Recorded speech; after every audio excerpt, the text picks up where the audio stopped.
আসসালামু আলাইকুম। শুরু করছি আমৃত ভালোবাসি তোকে উপন্যাসের ২৮তম পর্ব দিয়ে। কণ্ঠে আছে আমি সঞ্জিদা ছ। হাবিজাবি অনেক চিন্তা মেঘের মাথায় ঘুরছে। হঠাৎ মনে হলো, আচ্ছা, আমার নাম তো মাহাদিবা, দিবা নাম তো ডি দিয়ে শুরু। তাহলে কি আমি? কিন্তু এই জীবনে আবির ভাইয়ের সাথে আমার কখনো সুসম্পর্ক ছিল বলে তো আমার মনে পড়ে না। তাহলে বোধহয় আমি না, অন্য কেউ। সবকিছু ভালোই থাকে, কিন্তু জান্নাত আপু বা আবির ভাইয়ের জীবনে অন্য কেউ আছে, এটা ভাবলেই যেন মাথা গরম হয়ে ওঠে মেঘের। তার সাথে ওই ছেলের ঘটনাগুলো তার মাথায় আছে। মেঘ চেয়ারে বসে কফিটা কোনো রকম খেলো। মাথা ব্যথার জন্য কিছুই ভালো লাগছে না, বেশি কান্না করছে, যার ফলে মাথা ব্যথাটা অনেক বেশি হচ্ছে। কফিটা শেষ করে মেঘ টেবিলের উপর মাথা রেখে চোখ বন্ধ করে বসে আছে। ঘন্টাখানেক পর আবির এসে ডাকছে, মেঘ। মেঘ দ্রুত গিয়ে দরজাটা খুলে আবার চেয়ারে এসে বসে পড়ল। মাথা ব্যথার জন্য বসে থাকতে পারছে না, পুনরায় টেবিলে মাথা রেখেছে। আবির রুমে ঢুকে কপাল কুঁচকে তাকালো।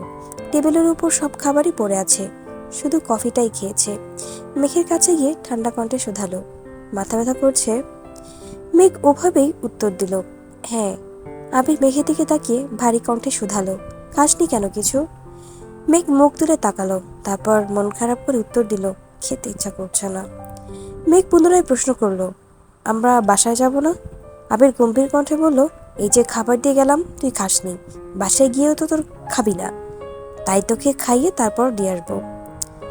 আবির পিএসকে ডেকে এক প্যাকেট কাচ্চির ওষুধ আনতে বলেছে। আবির ফোন বের করে মামুনকে কল দিল। হালিমা খান কল রিসিভ করতেই আবির সালাম দিল।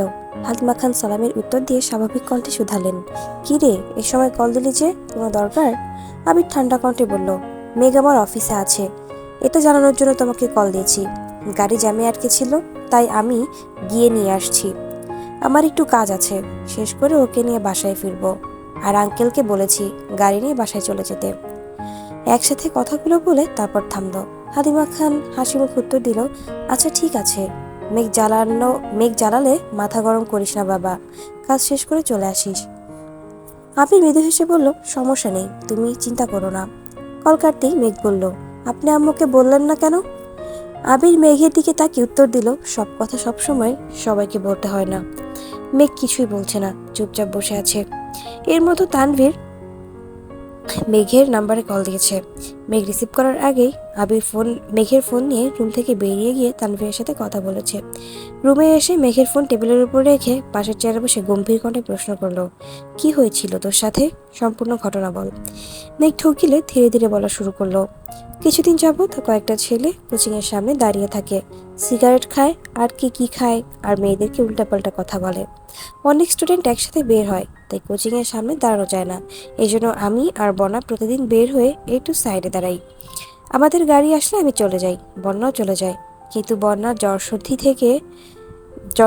সর্দির জন্য গতদিন আসিনি, আজও আসতে পারিনি। কোচিং থেকে বের হয়ে আমি অন্যান্য দিনের মতোই সাইডে দাঁড়িয়ে ড্রাইভার আঙ্কেলকে কল দিচ্ছিলাম। আঙ্কেল বলল জ্যামে আছে, একটু দেরি হবে।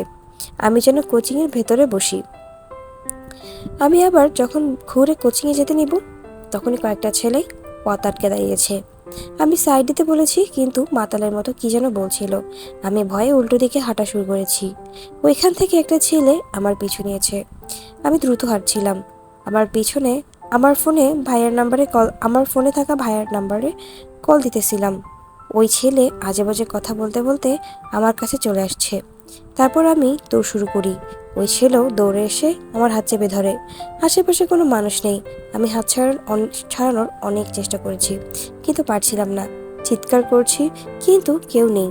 ওই ছেলে আমায় ধরতে নিলে দূর থেকে একটা লোক দৌড়ে আসে। ওই লোককে আসতে দেখে ছেলেটা দৌড় শুরু করে। অনেকটা যাওয়ার পর কয়েকজন মিলে ছেলেটাকে ধরে। আমি তখন আবারও ভাইয়াকে কল দিছি, ভাইয়া রিসিভ করেনি। তারপর বাধ্য হয়ে আপনাকে কল দিছি। ওই ছেলেটাকে আটকিয়ে 2-3 জন এসে আমাকেও নিয়ে গেছে সেখানে। অনেক জিজ্ঞাসাবাদ করেছে। পরে কেউ একজন পুলিশ কল দিয়েছিল। পূর্ণ মনোযোগ দিয়ে কথাগুলো শুনলো আবির। দীর্ঘশ্বাস ছেড়ে নিজেকে শান্ত রাখার চেষ্টা করলো, কিন্তু তার চোখে যেন কিছুতেই শান্ত হতে চাচ্ছে না। আবিরের চোখে রাগ জ্বলছে। আবির নিজের ফোন বের করে কি একটা টেক্সট কাকে পাঠিয়ে ফোন রেখে দু হাত টেবিলের উপর রেখে তার উপর মাথা রাখলো। তার এই রুদ্রমূর্তি ধারণকৃত রূপ কোনোভাবেই যেন মেঘ না দেখে, তাই নিজেকে আড়াল করার চেষ্টা করছে। মেঘ নির্বোধের ন্যায় আবির ভাইয়ের চুলের দিকে চেয়ে আছে। সামনের দিকে লম্বা চুলগুলো টেবিলে পড়ে আছে। মেঘ মৃদু হেসে নিজের ডান হাত এগিয়ে দিল আবির ভাইয়ের চুলের দিকে। টেবিলে পড়ে থাকা চুলগুলো আলতোভাবে ছুঁয়ে দিল। ধমকের ভয়ে হাত সরিয়ে নিল সঙ্গে সঙ্গে। আবিরের নীরবতা দেখে আবারও ছুঁয়ে দিল আবিরের চুল। মেঘের এমন কাণ্ডে আবিরের লুকানো রাগান্বিত মুখমণ্ডলে আকস্মাৎ হাসি ফুটে উঠেছে। ক্ষণিকের ব্যবধানে আবিরের রাগে অভিব্যক্তি বদলে গেছে। মেঘ কিছুক্ষণ আবিরের চুল নিয়ে দুষ্টামি করে, চুল ছেড়ে স্বাভাবিক হয়ে বসলো। তারপর শীতল কণ্ঠে ডাকলো, আবির ভাই। সহসা সেই চিরচেনা সুমধুর কণ্ঠে উত্তর আসলো, হুম। মেঘ কয়েক সেকেন্ড এই ডাক শুনে মুগ্ধ হয়ে রইল। তারপর ঢুক গেলে ভয়ে প্রশ্ন করলো, দেওয়ালে যে ডি লেখা, ডি দিয়ে কার নাম? আবির মাথা তুলে ভ্রু কুঁচকে মেঘের দিকে যে নিরুদ্বেগ কণ্ঠে বলল, হবে কোনো এক ঢঙ্গি। আবির কথা কইনোর জন্য শক্ত কণ্ঠে বলা শুরু করলো, আজকের পর থেকে তোর কোনো ধরনের সমস্যা হলে বা যদি মনে হয় সমস্যা হতে পারে, সঙ্গে সঙ্গে আমায় কল দিবি।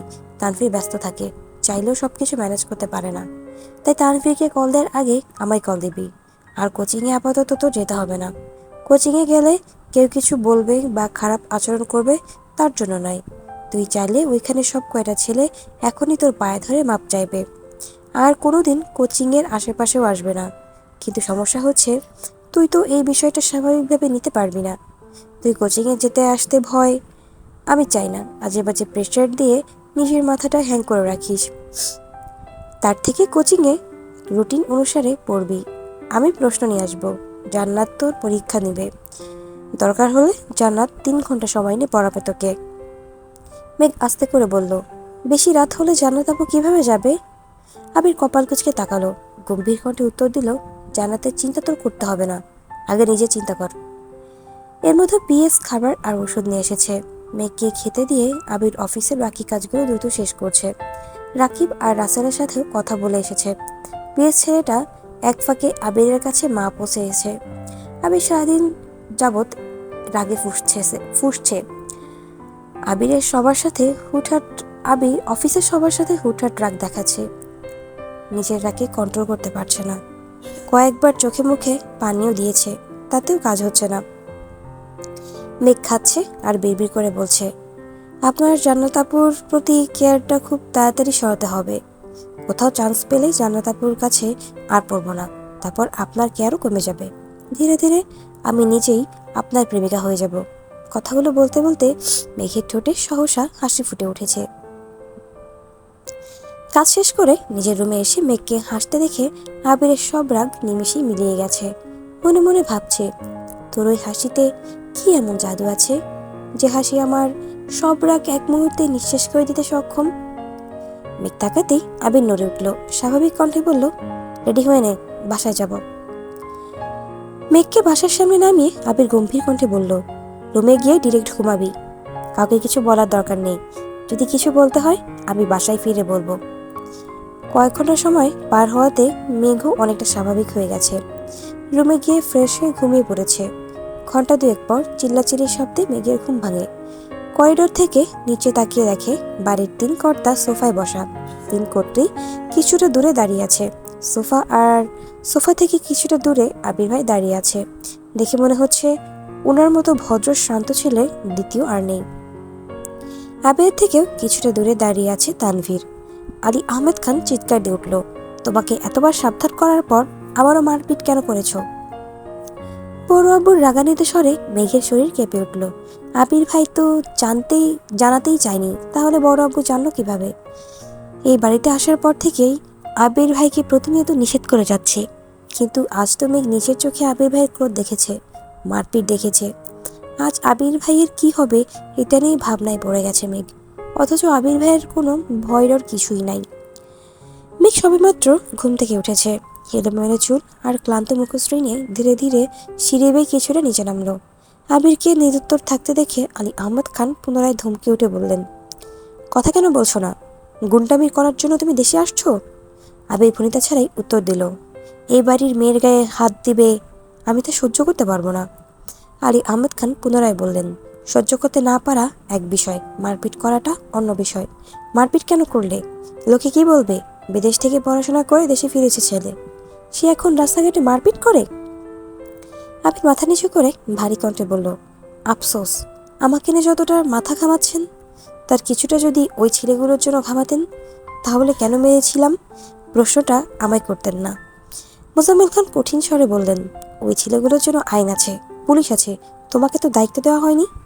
তুমি ছেলেকে না মেরে মেঘকে নিয়ে চলে আসতে পারতে। আবির বিড়বিড় করে বলল, আইন আর পুলিশ ছিল বলেই তো ওইগুলাকে আবার পিটাতে হয়েছে। ইকবাল খান চিন্তিত স্বরে বললেন, দেখ আবির, এসপি আমার বন্ধু ছিল, আর তোকে চিনেছে বিধায় ঝামেলা করেনি, আর আমাকেও কল দিয়ে জানিয়েছে। এখানে অন্য কেউ থাকলে তো ঝামেলা হইতো। আলী আহমেদ খান পুনরায় বলে উঠলেন, মানসম্মানের চিন্তা কি এই ছেলের আছে? আবির রাগে কন্ট্রোল করতে না পেরে চিৎকার করে উঠল, আমায় ক্ষমা করবেন, আমি আপনাদের মতো ভদ্রলোকের মুখোশ পরে চলতে পারবো না, আর আপনাদের মতো পাষাণ হৃদয় নিয়ে বাঁচতে পারবো না। কেউ আমার গণ্ডিতে ছোঁয়ার চেষ্টা করলে সেই হাত ভেঙে দিতে আমি দ্বিতীয়বার ভাববো না। কথাগুলো বলে সিঁড়িতে উঠতে গিয়ে মেঘকে দেখে দ্বিতীয়বার ধমকে উঠল, তোকে ঘুমাতে বলেছি, বের হয়েছিস কোন সাহসে? আবিরের পিছন পিছন মেঘও নিজের রুমে চলে গেছে। ড্রয়িং রুমে পিনপতন নীরবতা। তানভীর নিষ্পলক তাকিয়েছিল আবিরের যাওয়ার পথে। তানভীরের চোখের সামনে ভেসে উঠেছে কিছুক্ষণ আগে আবিরের ঘটানো তাণ্ডব। যে কয়টা ছেলে কোচিংয়ের সামনে ছিল সব কয়টাকে ধরে এনে মেরে আধমরা করেছে, আর যে ছেলেটা মেঘের হাত ধরেছিল ওই ছেলেকে পুলিশ শাসিয়ে ছেড়ে দিয়েছিল। ওই ছেলেকে এনে ধারালো ছুরিতে এই ছেলের হাত কাটছে, গলা কাটার জন্য উঠে পড়ে লেগেছিল, কিন্তু রাকিব, রাসেল আর কয়েকজন মিলে জোর করে আটকিয়েছে। আবিরেরা কন্ট্রোলের একমাত্র পন্থা হলো মেঘ। মেঘের কথা বলে অনেক কষ্টে আবিরকে শান্ত করে রক্তে রঞ্জিত জামা পাল্টিয়ে বাড়ি ফিরিয়ে নিয়ে এসেছে তানভীর, আর রাকিব, রাসেল সহ বাকিরা ওইগুলোকে হাসপাতালে নিয়ে গেছে। যেখানে দুপুরের রাস্তায় সামান্য মারের কারণে বাড়ির মানুষের এত প্রশ্নের সম্মুখীন হতে হয়েছে, সেখানে বাড়ির মানুষ যদি দ্বিতীয় দফার মার সম্পর্কে জানতে পারে, তাহলে নিশ্চিতভাবে 2-1 হার্ট অ্যাটাক করবে। সকলে নিরাপত্তা দেখে তানভীরও নিজের রুমে চলে গেছে। ঘণ্টাখানেক পর মেঘ চুপি চুপি নিজের রুম থেকে বেরিয়ে আবির ভাইয়ের রুমের দিকে যায়। আবিরের রুমের দরজা লাগানো, ভেতর থেকে রাগান্বিত কণ্ঠে হুঙ্কার শোনা যাচ্ছে। ফোনে হয়তো কাউকে ঝাড়ছেন। ভয়ে মেঘ দৌড়ে নিজের রুমে চলে গেছে। কয়েকদিন কেটে গেছে। আবির ইদানিং বাড়ির সবাইকে এড়িয়ে চলে, একসাথে খায় না। অফিসে গেলেও নিজের মতো কাজ শেষ করে চলে যায়। মেঘ তো ভয়ে সামনেই যায় না। গত 3 মাসে আবির ভাইয়ের এত রাগ সে আগে দেখেনি। আবির ভাইকে দেখলেই আতঙ্কে থাকে, ঠিকই লুকিয়ে লুকিয়ে আবির ভাইয়ের যাওয়া আসা দেখে। মাঝখানে নির্বাচন হয়ে গেছে। তানভীরদের এমপি বিপুল ভোটে জয়লাভ করেছে। সেই সুবাদে আগামীকাল খাওয়া দাওয়ার ব্যবস্থা করেছেন। বাড়ির সবাইকেই দাওয়াত দিয়েছেন, কিন্তু বাড়ির মানুষ রাজনীতি পছন্দ করে না বিধায় তানভীর কাউকেই বলেনি, শুধু মেঘকে বলেছে যাওয়ার জন্য। মিম আর আদিকে বললে ওরা বাসায় বাকিদের বলবে, আর বাকিদের বললেই শুধু শুধু ঝাড়ি খেতে হবে। এমনিতেই আবিরের কথাতে ওনারা রেগে আছেন, তাতে অবশ্য আবিরের কিছু যায় আসে না। এই পৃথিবীতে আবিরের কাছে সবচেয়ে মূল্যবান মা আর মেঘ, তাই মেঘের বিপরীতে যা খুশি থাকুক, আর কোনো কিছুতেই আবিরের আগ্রহ নেই। ভোরবেলা উঠেই তানভীর চলে গেছে। সবকিছু আগে থেকেই প্ল্যানিং করা। মেঘদের বাসা থেকে কিছুটা দূরে একটা মোড় আছে। আবির অফিস থেকে ফিরে ওই মোড়ে দাঁড়াবে, মেঘ বেরিয়ে যাবে। প্ল্যান মোতাবেক সব হলো। আবির সাদা শার্ট আর কালো প্যান্ট ইন করে চোখে সানগ্লাস লাগিয়ে পুরাই নায়ক সেজে আসছে।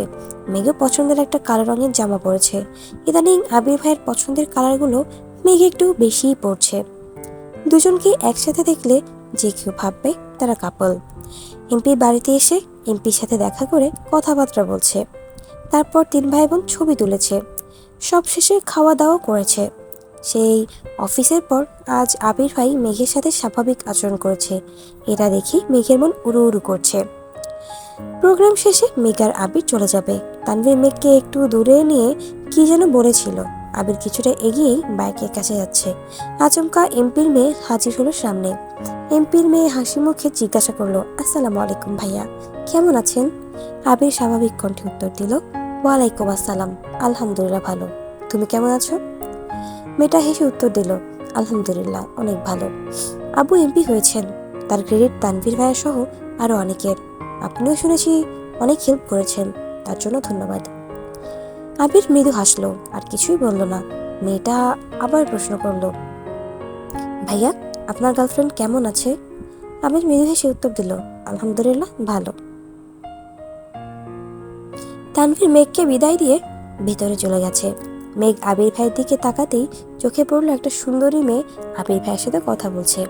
ভালোভাবে দেখতেই মনে পড়লো আবির ভাইয়ের ফোন থেকে ব্লক করা সেই মেয়েটা, মানে এমপির মেয়ে। আবির ভাইয়ের সাথে কথা বলছে দেখে মেঘের মেজাজ খারাপ হয়ে যাচ্ছে। এক প্রকার দৌড়ে আবির ভাইয়ের পাশে গিয়ে দাঁড়ালো। মেয়েটা মেঘের দিকে তাকিয়ে মুখ কোমড়া করে বলে ফেললো, ঠান্ডা কণ্ঠেই শুধালো, উনি কি আপনার গার্লফ্রেন্ড? এমপির মেয়ের এমন প্রশ্নে মেঘ ভ্যাবাচাকা খেলো। তীব্র উৎসাহ নিয়ে তাকিয়েছে আবির ভাইয়ের চোখে মুখে। এই যেন আবির ভাইয়ের মনের কথা জানার বিশাল সুযোগ। এই সুযোগ সে হাতছাড়া করতেই চায় না মেঘ। বৃহৎ নয়নে চেয়ে আছে আবির ভাই, চোখ মুখ নিরীক্ষণ করছে। আবির ভাই চোখের ইশারায় কিছু বললে সেটাও আজ বুঝে নিবে অষ্টাদশী। আবির মেঘের দিকে এক পলক তাকালো, পুনরায় চোখ সরিয়ে গভীর কণ্ঠে বলল, না, ও আমার কাজিন।